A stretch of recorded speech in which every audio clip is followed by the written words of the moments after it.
Okay, we study C13, calculus of exponential and sinusoidal functions. The Bernoulli's definition of the Euler number is very useful. This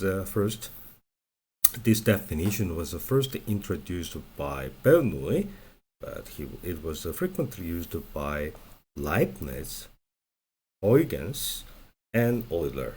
And perhaps the Euler seems to be the one who used this expression frequently, and at least he introduced this symbol E. So that's one of the reasons why it is called the Euler number, although it was introduced by Jacob Bernoulli. The Euler number is an irrational number, and its expression doesn't terminate. It's an irrational number. We have seen directly from this Bernoulli's definition of the Euler number that exponential function can be expressed as a power series, infinite power series. This one can also be derived if you learn Taylor series expansion, but we don't need that. We just make use of binomial expansion applied to this Bernoulli definition of the Euler number. That's fine. You don't have to know the details about the calculus. Find out the infinite derivative exponential function for something like that, but we directly derive this. In this class, we were interested in this application of Euler's formula to express exponential I to the theta is a cosine plus I sine theta. Here the real part is a series that contains even power only, and the imaginary part contains the odd power only, and both of them has oscillating factor. It converges very fast. Okay, let us find out the derivative of exponential function. First of all, we can make use of the derivative of polynomial. We know this one very well. And we have derived the expression for the exponential function as a power series. Now we take the derivative of each term, and we know the derivative of x to the k is k to the k minus 1. This kk cancel. We have reached the point x to the k minus 1, and the denominator contains the factor of k minus 1 factorial. This series begins with a value at k equals 1. Therefore, k minus 1 runs from 0 to infinity. So, I can shift the dummy variable to make this k runs from 0 to infinity without changing this value. By the way, this is identical to the original power series expansion of the exponential function.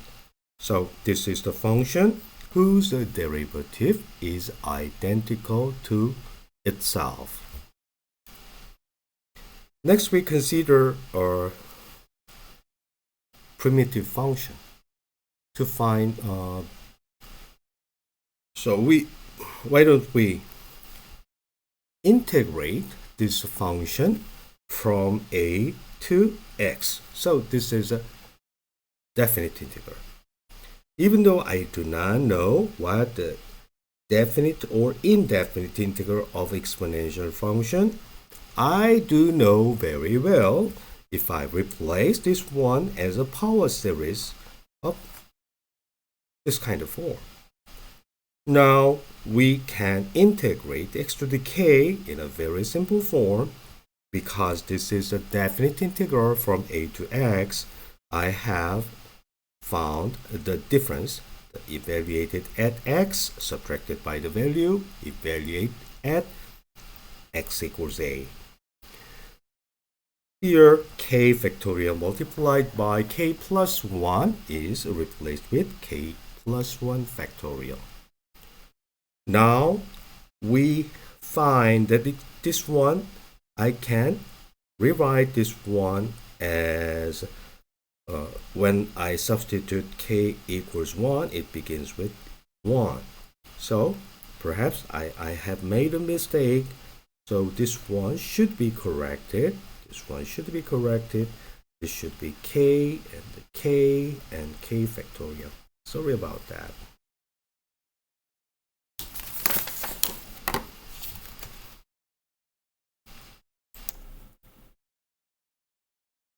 Okay.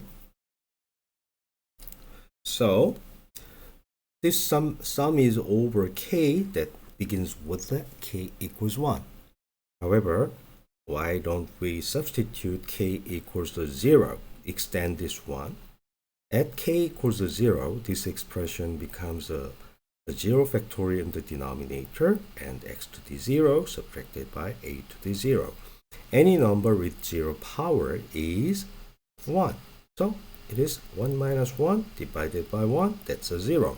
So I can simply add 0 to the expression.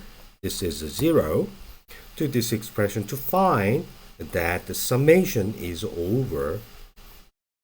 After correcting these powers, I can directly go here.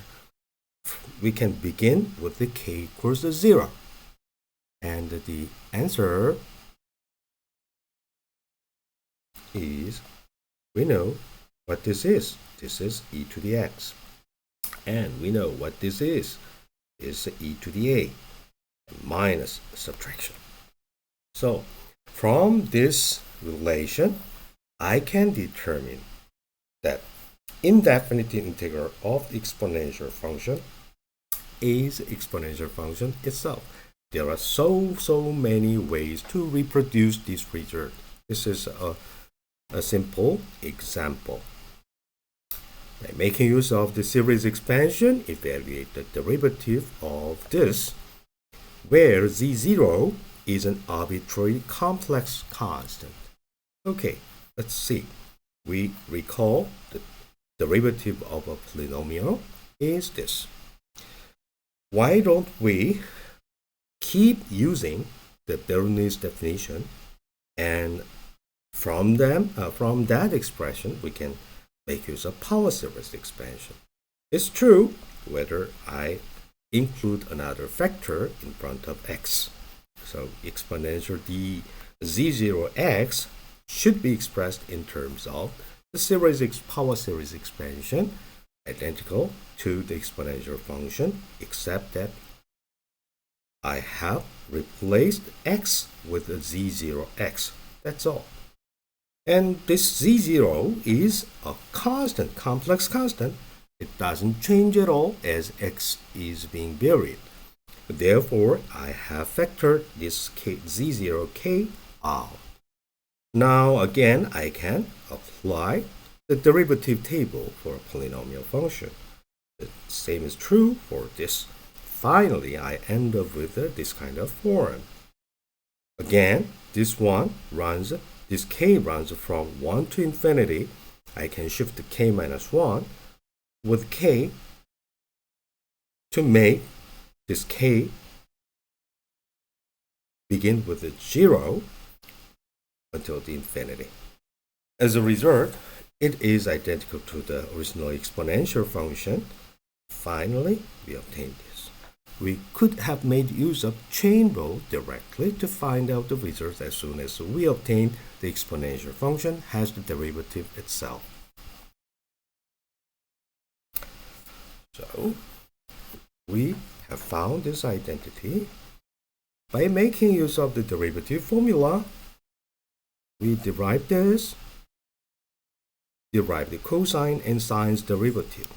Okay, I can substitute z0 equals I.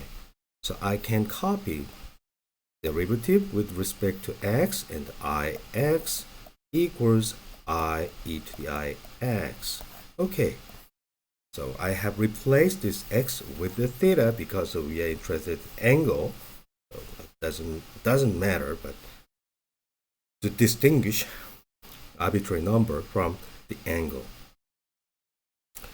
We can make use of Euler's formula that we obtained in the previous class.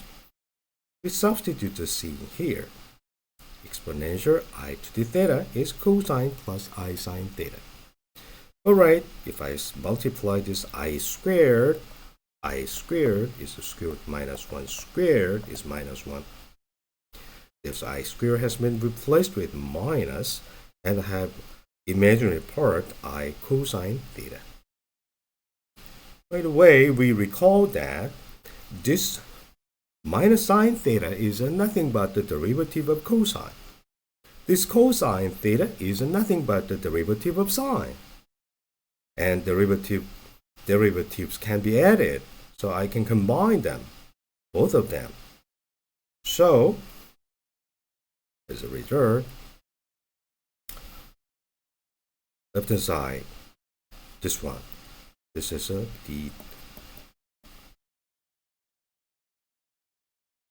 what's that? This. So we rearrange everything all together to find this one and this one. Okay? So I can make use of the fact that in this way and in this manner. However, I do not have to make use of this identity. Instead, I can derive this from this because what I have used can be this Euler's formula only to this. If I apply Euler's formula, this is e to the cosine theta plus I sine theta, and then is I cosine theta plus I sine theta. Okay, here I do not know how to compute the cosine's derivative or sine's derivative, but I can compare the real part and the imaginary part.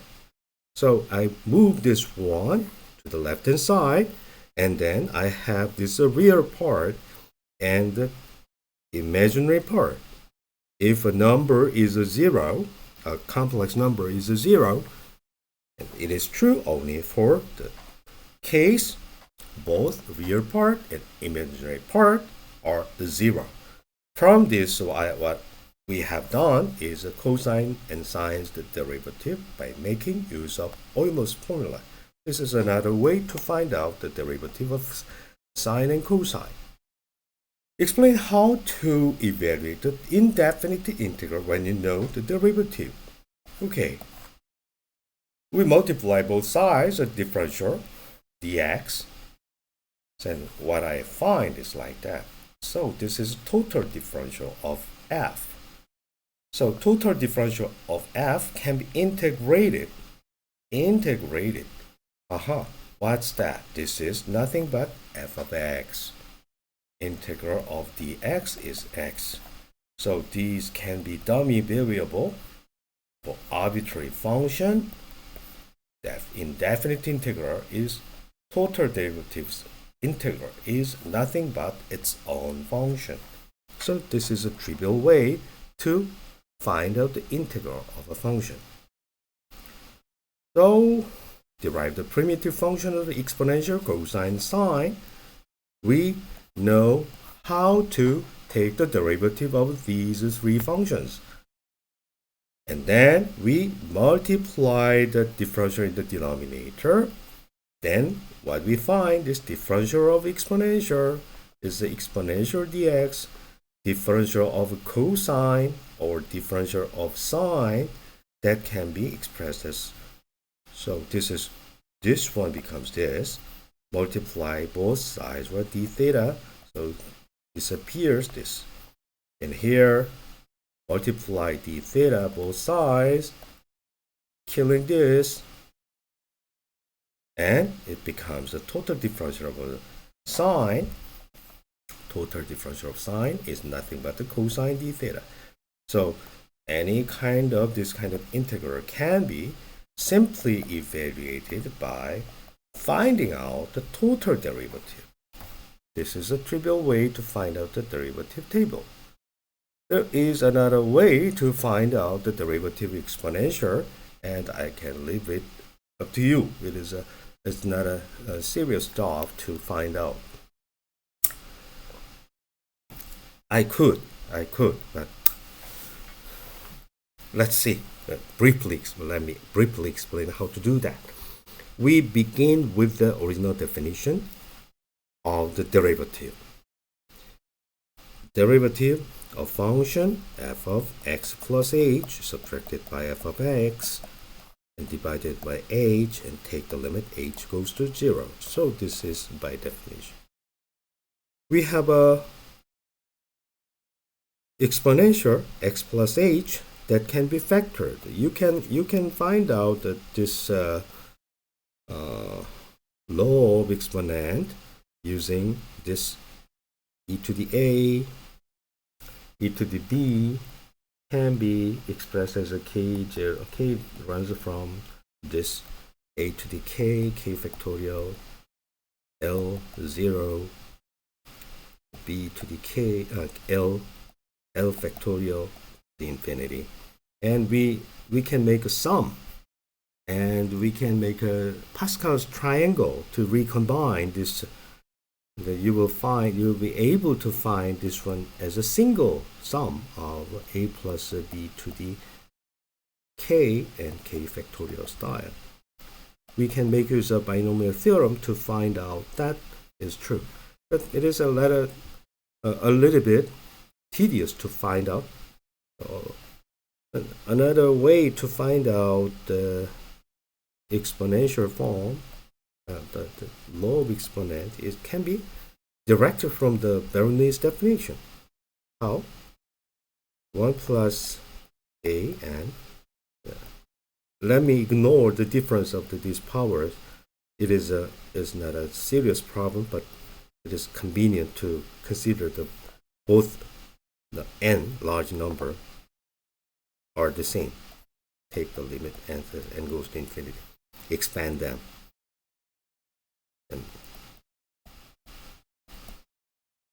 And then n squared ab to the n. We know as n goes to infinity, any term with higher order in 1 over n squared or higher disappears due to the binomial theorem.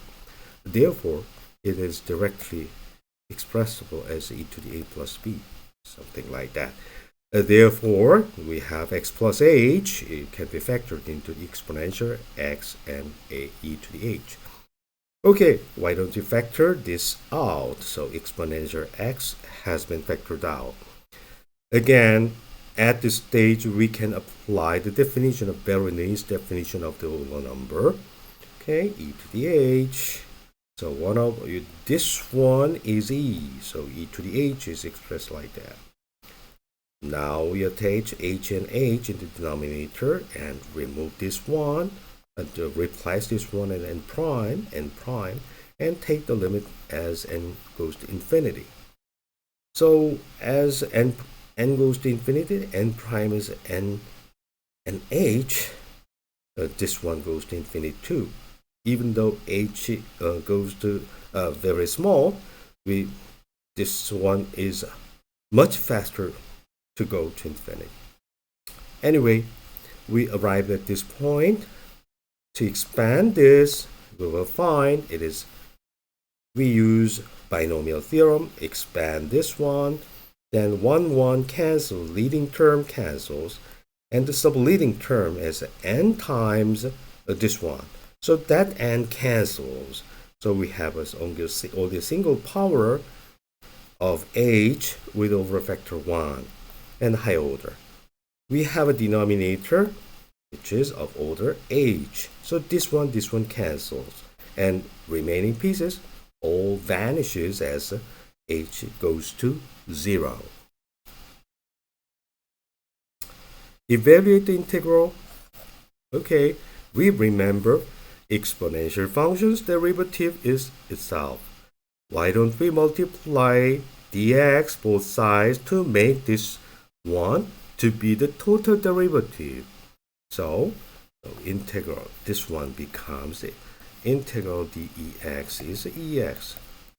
That can also be expressed as if I make use of right hand side. Now I know the integral table. By the way, it is a exponential function. Y equals exponential function and log function. They are mutually inverse function. Remember that this x in the exponential function, x is allowed to vary from minus infinity to plus infinity. However, this exponential function itself is a positive definite. Therefore, this is positive definite. It can never reach zero, even though it approaches zero arbitrarily closely as x goes to minus infinity. As a result, y is a positive definite number, and they are mutually inverse. That's important. So, in here, y equals e to the x, we make a substitution. We already have found this expression. Now we replace this one with y. And this is what? Y.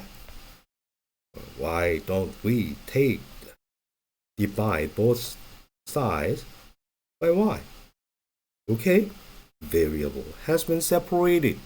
Left hand side is a pure single function of y. Right hand side is only a single function of x. We can integrate both sides. Now, it is a total derivative. Total derivative is nothing but x.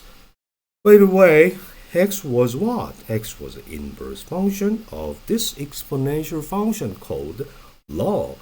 As a result, we have reached the point that dy over y integral is nothing but log y.